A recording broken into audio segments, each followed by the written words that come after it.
জন্য নীলছে তারার একটুখানি আলো, ভোরের রং রাতে মিশে কালো।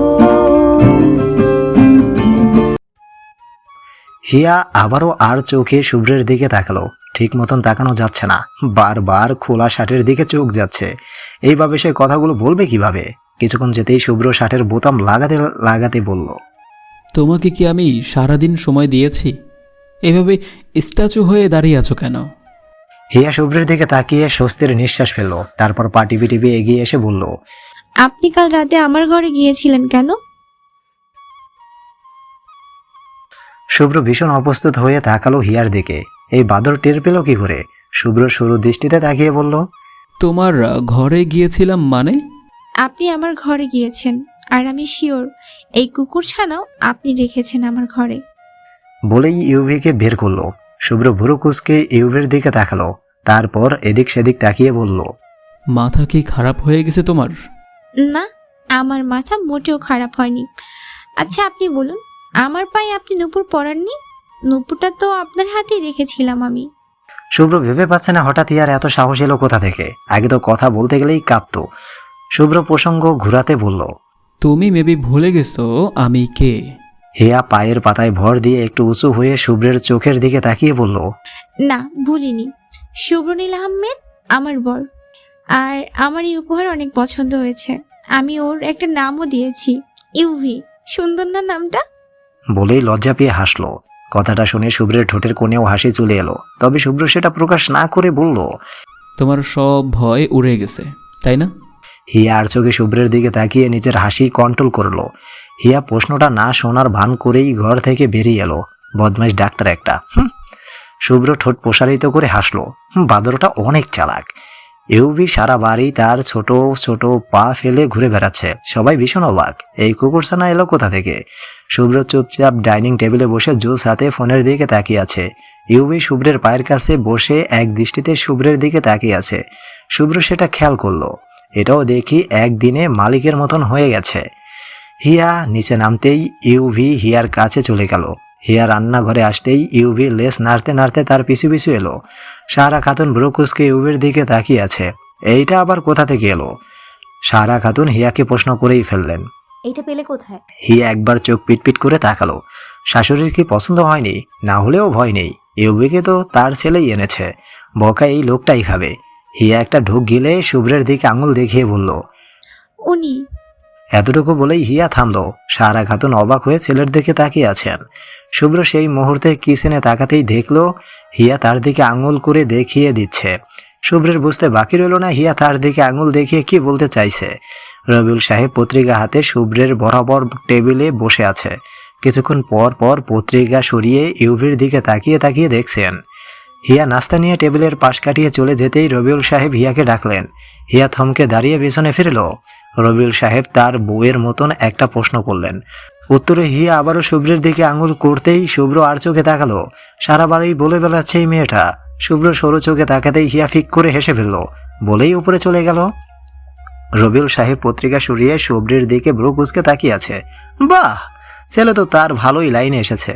রবিউল সাহেবের এমন দৃষ্টিতে শুভ্র বেশ অবস্থিত হয়ে জোসটা রেখেই উঠে বলল, সে কি চুরি করেছে?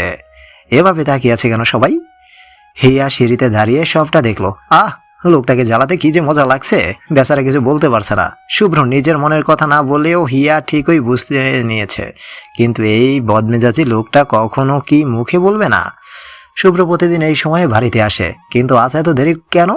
হিয়া দোতলার করিডোরে পাইচারি করছে, সঙ্গে ইউভিও আছে। সে বেচারিও পাইচারি করছে হিয়ার সাথে সাথে। ইউভির উপর মায়া লাগলো হিয়ার। এমনিতেও ছোট্ট একটা বলের মতন, তার উপরে হিয়ার পিছু পিছু পাইচারি করছে। হিয়া হাঁটু ভাঁজ করে ইউভিকে কোলে তুলে নিল। হাঁপিয়ে গেছে বেচারি। হিয়া হাঁটতে হাঁটতে শুভ্রের রুমে এলো। কেন জানি সে অকারণেই এখন শুভ্রের রুমে আসে। শুভ্রের রুমের একপাশে কিছু শোপিস আছে, দেখতে বড়ই অদ্ভুত। কাছের একটা পুতুলের দিকে হিয়ার নজর আটকে গেল। সাদা অ্যাপ্রন পরা একজন ডাক্তার। একটু কাছে এনেই দেখলো নিচে খুব সুন্দর করে ইংরেজি শব্দে লেখা, ডাক্তার শুভ্রনীল আহমেদ। রহিমা খালা রুমে এলো। সব শুভ্রের রুমের সব জানালা সন্ধ্যার পর বন্ধ করার নিয়ম, তাই এসে হিয়ার হাতে পুতুলটা দেখে বলল, এইটা কিন্তু দাদা বাবুর অনেক পছন্দের। বলেই জানালা সব আটকে বেরিয়ে গেলেন। হিয়া খুব সাবধানে পুতুলটা আগের জায়গায় রাখতে গেল, কিন্তু ইউবি হঠাৎ কেমন ছটফট করে লাফিয়ে নেমে পড়তেই হিয়ার হাত থেকে পুতুলটা পড়ে গেল। মুহূর্তেই চূর্ণ বিচূর্ণ হয়ে গেল পুতুলটা। হিয়া থমকে দাঁড়িয়ে আছে। কি হলো এটা? হৃদস্পন্দন মুহূর্তেই দ্বিগুণ হয়ে গেল। এটা তো শুভ্রের অনেক পছন্দের। কি হবে এইবার? শুভ্রের নেম প্লেটটা ছাড়া আর কিছুই নেই। হিয়ার নিজেকে দোষী মনে হচ্ছে। চোখ দুটো ছলছল করে উঠল। শুভ্রের পছন্দের পুতুলটা সে ভেঙে ফেলল। হিয়ার সামনে এগিয়ে এসে নেম প্লেটটা হাতে নিতেই কাছের একটা টুকরো হিয়ার হাতে বিঁধল।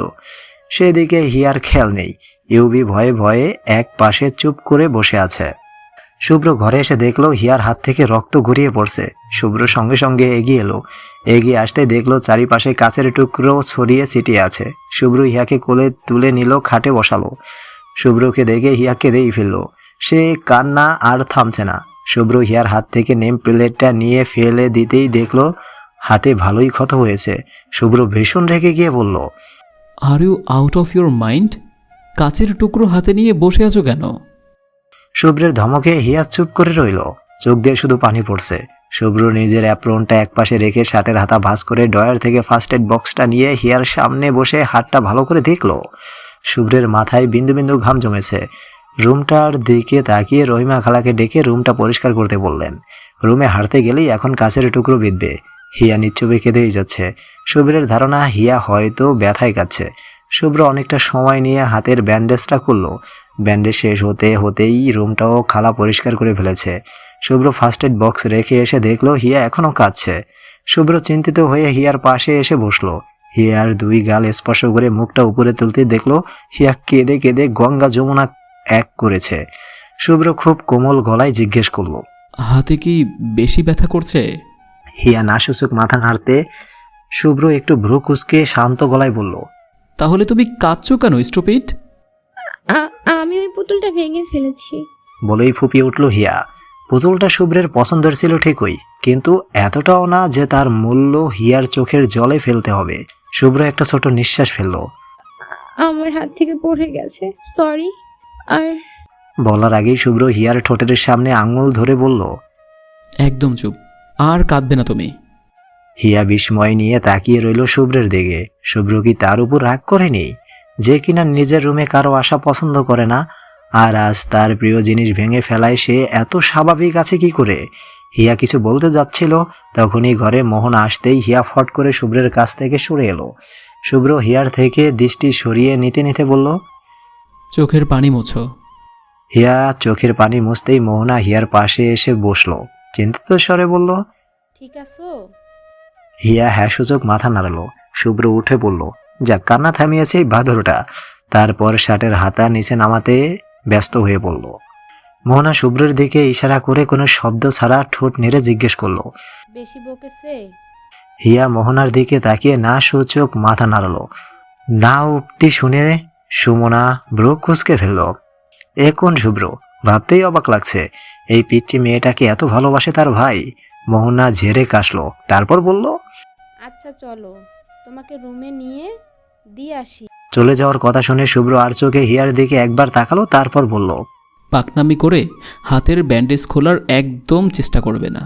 রীতিমতো যেন হুকুম দিচ্ছে এমনভাবে বলল শুভ্র। মোহনা ঠোঁটের কোণে হাসি রেখে বলল, আরে আমি আসি তো, বইয়ের জন্য তো চিন্তা করতে হবে না। মোহনার এমন রসিকতায় হিয়া লজ্জা পেয়ে গেলেও শুভ্র তা কানেই নিল না। নিজের কাজে সে ব্যস্ত।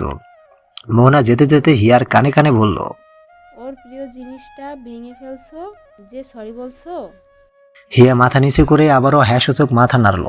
মোহনা ফিসফিসিয়ে বলল, শুধু সরি বললে কি হবে, একটু জড়িয়ে ধরে বলতে পারলে না? হিয়া কিছুক্ষণ চুপ করে থেকে বলল, উনি তো আমাকে গায়ে পড়া ভাববেন। ধুর, নিজের বউ একটু গায়ে পড়া হলে বড়রা খুশিই হয়। বলেই মোহনার ঠোঁট চেপে হাসলো। হিয়া নির্বুদ্ধির মতো তাকিয়ে রইল কিছুক্ষণ। ব্যাপারটা ভাবতেই কেমন জানি গা শিউরে উঠছে, কিন্তু শয়তান মন তো বলছে জড়িয়ে ধরা যায়। মোহনা হিয়াকে আরো অনেক কিছু বলল। সেসব শুনে হিয়ার মস্তিষ্ক যেন উল্টাপাল্টা চলতে শুরু করলো। মোহনা দুষ্টু হাসি দিয়ে হিয়ার ঘর থেকে বের হলো। বের হয়ে শুভ্রের ঘরের সামনে এসে রহস্যময় হাসি দিতেই শুভ্র ভ্রু কুঁচকে তাকালো। মোহনা এক গাল হাসি দিয়ে বলল, তুই তো দেখি একেবারে প্রেমের সাগরে তলিয়ে গেছিস। শুভ্র কঠিন দৃষ্টিতে তাকালো। মোহনা আরও বলল, এভাবে তাকিয়ে আছিস কেন? হিয়াকে কি তোর রুমে শিফট করে দিব? দিদি তোর কাজ নেই? তীক্ষ্ণ দৃষ্টিতে তাকিয়ে বলল শুভ্র। ভালোর জন্য বলছি, তো ভালো লাগছে না? ব্রকুসকে বলল মোহনা। প্লিজ আমার তোর জন্য ভাবতে হবে না। I can deal with my problem. যত সব আজগবি চিন্তা ভাবনা তোর। মোহনা হেসে উঠে বলল, হে হে, আর তুই কি করছিস মনে আছে? আমি একটা টিয়া পুষতাম। তোর তো এইসব একদম পছন্দ ছিল না। সেদিন তো তুই সুযোগ বুঝে পাখিটা ছেড়ে দিয়েছিস, আর এখন তো বাড়িতে কুকুর ছানাও নিয়ে এসেছো। বলেই ইউভির দিকে তাকালো। ইউভি যে এতক্ষণ ধরে শুভ্রের ঘরে পাইচারি করছিল শুভ্র সেটা ঠিক খেয়াল করেনি। অন্যমনস্ক হয়েছিল। ইউভির জন্য এত কিছুর মুখোমুখি হতে হবে কে জানতো। শুভ্র আর কিছু বলল না। টিয়া পাখিটা বড়ই বিরক্তিকর ছিল, সারাদিন কথাও বলতো, তাই সে ছেড়ে দিয়েছিল। আর তার খোঁটা এখন শুনতে হচ্ছে। শুভ্রের চুপ করে থাকায় বেশ মজা পেল মোহনা। তারপর যেতে বলল। সেদিন এমন করেছিলি বলেই আজ শুনতে হচ্ছে। শুভ্র একরাশ বিরক্তি নিয়ে ছোট্ট একটা নিঃশ্বাস ফেলল। এবার সবাই জোট বেঁধে তার পিছু লেগেছে। রাতে হিয়া ডান হাতে ইউভির বিছানা করে দিল। ইউভির মনে হয় ঘুম পায়নি, খালি লাফাচ্ছে এদিক সেদিক। মোহনার কথাগুলো এখনো হিয়ার মাথায় ঘুরছে। হাতের ব্যান্ডেজটার উপর রক্ত ভেসে উঠেছে। বদলাতে পারলে ভালো হতো। হিয়া আর ভাবল না, ঘুম পাচ্ছে অনেক। হিয়া সবে ঘুমাতে যাবে, এই সময় দরজার দিকে তাকিয়ে দেখলো শুভ্র দাঁড়িয়ে আছে দরজার কাছে। হিয়া মাথা নুইয়ে রাখলো। এত রাতে শুভ্র তার ঘরে কেন? শুভ্র হিয়ার দিকে এগিয়ে আসতেই হিয়া পিছাতে লাগলো। শুভ্র শান্ত গলায় বলল, খাটে বসো। হিয়া চোখ তুলে একটু তাকাতেই দেখলো শুভ্র স্থির দৃষ্টিতে তাকিয়ে আছে তার দিকে। হিয়া চুপচাপ বসে পড়ল বিছানায়। শুভ্র শান্ত ভঙ্গিতে হিয়ার সামনে বসে মুষ্টিবদ্ধ হিয়ার হাতটা সামনে আনলো। তারপর ব্যান্ডেজটা খুলতে খুলতে বলল, ব্যথা করছে? হিয়া অন্যমনস্ক হয়ে মোহনার কথাগুলো ভাবছিল। শুভ্রের কথাগুলো শুনতেই পেল না। শুভ্র উত্তর না পেয়ে আবার হিয়ার দিকে তাকালো। তারপর শুভ্রের চোখে চোখ পড়তে হিয়ার হুঁশ ফিরল। হিয়া একটা ঢোক গিলতেই শুভ্র ব্রুকুসকে বলল, কি ভাবছো এত? ব্যথা করছে কি না জিজ্ঞেস করেছি। হিয়া ঘন ঘন দুবার নাসুযোগ মাথা নাড়ল। শুভ্র ব্যান্ডেজটা বদলাতে ব্যস্ত হয়ে পড়ল। হিয়া পলকহীন দৃষ্টিতে শুভ্রের দিকে তাকিয়ে আছে। শুভ্রের সামনের চুলগুলো কপালে এসে বিচ্ছে। চোখে চশমাতে চোখ আবদ্ধ হয়ে আছে। কিছুক্ষণ পর পর লালচে ঠোঁট দুটো ভিজিয়ে নিচ্ছে সে। মুগ্ধতা নিয়ে হিয়া তাকিয়ে আছে। শুভ্র ব্যান্ডেজ শেষে হিয়ার দিকে তাকাতেই হিয়ার পলকহীন দৃষ্টি চোখে পড়ল তার। শুভ্র চোখ হাসতেই হিয়া দৃষ্টি সরিয়ে নিল। লজ্জায় লাল বর্ণ ধারণ করেছে সমস্ত চেহারা।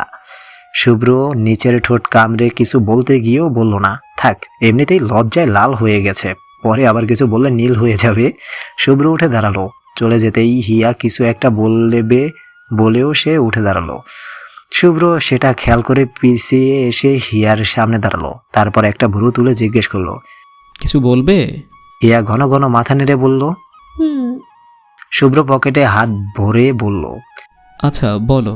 হিয়া অনেক সময় চুপ করে রইল। তারপর শুভ্রকে অবাক করে দিয়ে শুভ্রের বুকে মাথা রেখে শুভ্রকে জড়িয়ে ধরেই চোখ বন্ধ করে বলল, সরি।